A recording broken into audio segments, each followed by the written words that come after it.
Isang mapagpalang araw po sa ating lahat, mga kapito.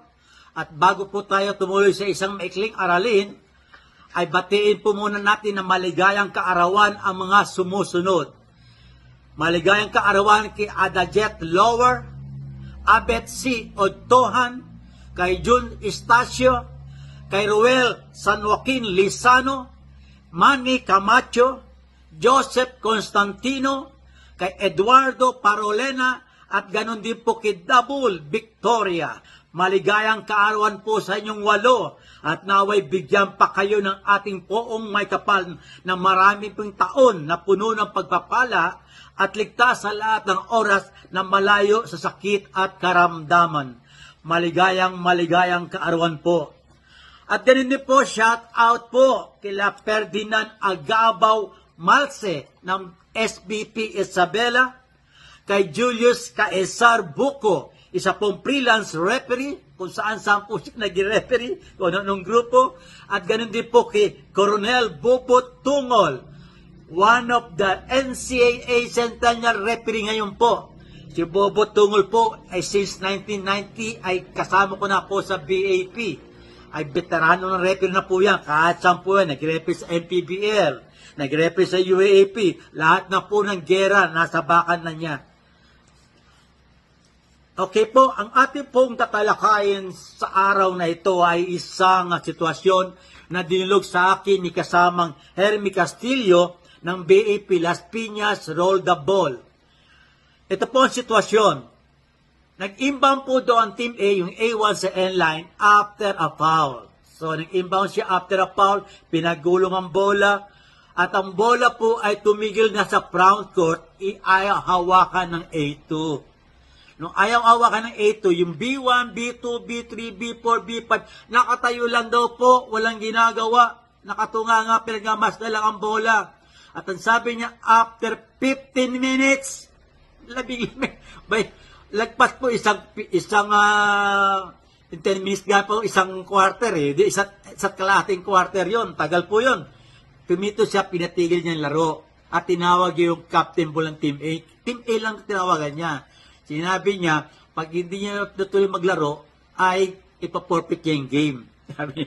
Tapos, natuloy naman po yung laro. Natapos din po. Ngayon po, tumawag nga sa akin. Tinanong, Sir, paano pa tamang sitwasyon? At gagawin namin kung sakali mangyari yun. Ganito ang dapat pinamagandang gawin. Huwag lamang po Team A ang tatawagin mo. Pati yung Team B. Tawagin captain po ng Team A, captain po ng Team B. Pati yung coach ng Team A, head coach ng Team B. Tawagin mo yun. Dahil pati ang Team B kasama po sa lokohan eh. Biri mo, may pagkakataong agawin ang bola, ayaw agawin ang bola, nakatigil lang ang bola, tinititigil lang lahat sila, tinititigan lang. Pati yung chairman ng committee tawagin mo. Doon po kayo mag-discuss sa harapan table official. May witness tayo, yung scorer, operator at yung timer. In 24 seconds operator at yung timer.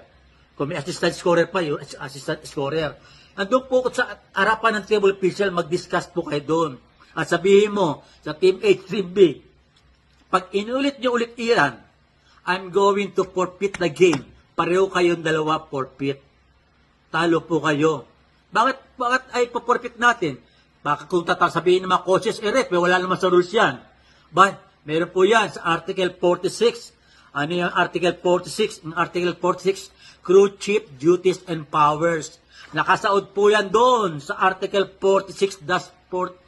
46.14. Ang sabi doon, the crew chief have the power to make decisions on any point not specifically covered by the rules.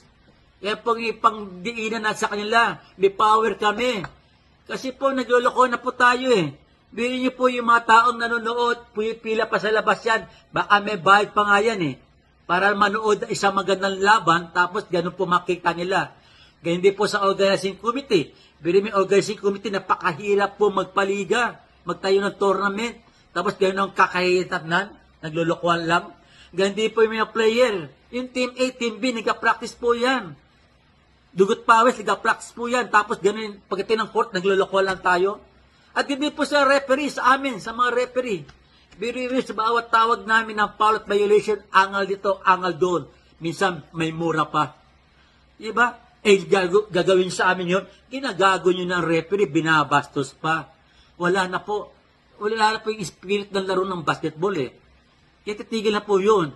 Kung ako yung referee ha, kasi yun sabi sa Article 46 eh, may power tayo. Ang sabi nga ni na mayapang former FIBA referee Danny Bayais, ang sasabi niya lagi, bukang bibig sa aming mga referee, mga upcoming referee, no guts, no glory.